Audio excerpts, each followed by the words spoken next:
Olá e sejam bem-vindos a mais um vídeo aqui do canal Vida Calma e Organizada. Esta semana trago-vos uma receita de caldo de legumes e ossos, a receita que costumo fazer habitualmente aqui em casa. Sempre que faço um assado, aproveito sempre os ossos, seja de frango ou de outra carne, junto-lhe alguns legumes e faço este líquido maravilhoso que também faz à nossa saúde. É uma receita muito fácil de fazer, não precisam de ter nenhum utensílio ou conhecimento específico e é também uma forma de aproveitarem os benefícios das cascas, talos e ramas de legumes que iriam para o lixo. Vamos então à receita. Então, para este caldo em específico, estes são os ingredientes que vou utilizar. Eu tinha feito um frango assado. Isto é uma dica, sempre que fizerem um assado, guardem os ossos, porque podem utilizá-los para fazer estes caldos caseiros. Então guardei os ossos numa caixinha precisamente para depois fazer. Vou utilizar também aqui a rama mais escura, a parte mais escura do alho francês. Vou cortar também aqui, utilizar uma cebola com a casca, um dente de alho. Vou também utilizar um bocadinho de pimento, fica um sabor muito, muito bom. E uma cenoura. Vou só lavar e vou usar com a casca também. Outra coisa importante, outro ingrediente importante é vinagre. E este ingrediente é importante porquê? Porque ele ajuda a transferir todos os nutrientes dos ossos e dos legumes para a água. Falando um bocadinho de outros ingredientes que podem usar, portanto, em relação aos ossos, podem utilizar de qualquer animal. Portanto, aqui o importante é que sejam animais de pasto. Carne biológica é o ideal. Em relação aos legumes, bom, para fazer qualquer caldo, eu utilizo sempre cebola, cenoura e alho francês. Mas, obviamente, podem incluir depois outros legumes. Podem acrescentar, por exemplo, aipo, podem colocar tomate, pimento, que foi o que eu utilizei aqui no meu caldo, cebolinho, também fica muito bem, é ótimo. Deixo só aqui uma chamada de atenção em relação a alguns ingredientes que devem evitar. Porquê? Porque eles deixam o caldo amargo e depois, obviamente, que o sabor não fica tão bom. O que é que devem evitar? Couve-flor, repolho, brócolos, couve, nabo, acelgas, couve de Bruxelas, espinafre e alcachofra. Em relação a ervas e as especiarias, já usei e costumo usar, neste não coloquei, mas costumo usar muito os talos de coentros ou de salsa. Também fica muito bem alecrim, tomilho.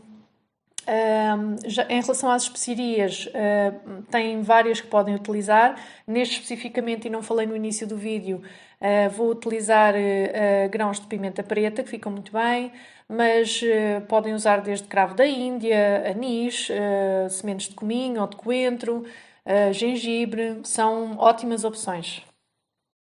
Em relação ao processo de fazerem o caldo, portanto, é só colocar todos os ingredientes numa panela, juntar água, neste caso usei cerca de 3 litros de água, levam ao lume até começar a ferver. Assim que começar a ferver, reduzem o lume para brando e deixam assim a ferver durante 6 horas, cerca de 6 horas. Podem utilizar a panela de pressão para reduzirem este tempo de cozedura e, neste caso, a duração é de 3 horas. Devem ir verificando se há alguma formação de espuma ou impurezas à superfície do caldo e, se isso acontecer, devem retirar com a ajuda de uma colher. Passadas as 6 horas, é só preciso coar o líquido com um passador e descartar os sólidos. Depois de arrefecer, podem guardar em frascos de vidro, no frigorífico, duram até cerca de 5 dias, ou então congelar em porções para depois irem utilizando conforme precisem. Se utilizarem frascos de vidro para congelarem, como eu faço, não se esqueçam que não podem encher os frascos até acima para não correrem o risco destes rebentarem. Duas notas importantes aqui a salientar. Nunca use sal na confecção do caldo. Prefiro depois colocar os temperos que preciso na receita onde for utilizar. E outra questão é que, por exemplo, podem ir aproveitando e congelando talos, cascas ou ramas dos legumes e quando tiverem assim um saquinho cheio, utilizarem então nessa altura para fazerem o caldo. Então, de que forma podem utilizar este caldo de legumes e ossos? Bom, apesar de poderem consumi-lo assim simples, só com um bocadinho de sal, por aqui utilizo mais para enriquecer várias receitas que faço com regularidade. Algumas são, por exemplo, sopas ou ensopados, mas onde eu costumo utilizar com mais frequência é, por exemplo, para fazer arroz ou um risoto, para hidratar cuscuz, para colocar em molhos, ou então para utilizar numa receita que faço com muita regularidade aqui em casa, que é ramen. Fica muito bom. No fundo, o que é que podem fazer? Em vez de qualquer receita em que utilizem água, podem trocar podem fazer a substituição pelo caldo. No site tem um artigo muito completo sobre como fazer o caldo de ossos, tem todos os benefícios destes caldos, links para algumas receitas. Passem por lá porque tem uma informação mais completa. Deixo-vos sempre o link direto na descrição do vídeo. E é isto. Espero que tenham gostado do vídeo. Experimentem fazer o caldo de legumes e ossos em casa. É uma opção muito saudável e saborosa. Da minha parte, despeço-me. Até ao próximo vídeo.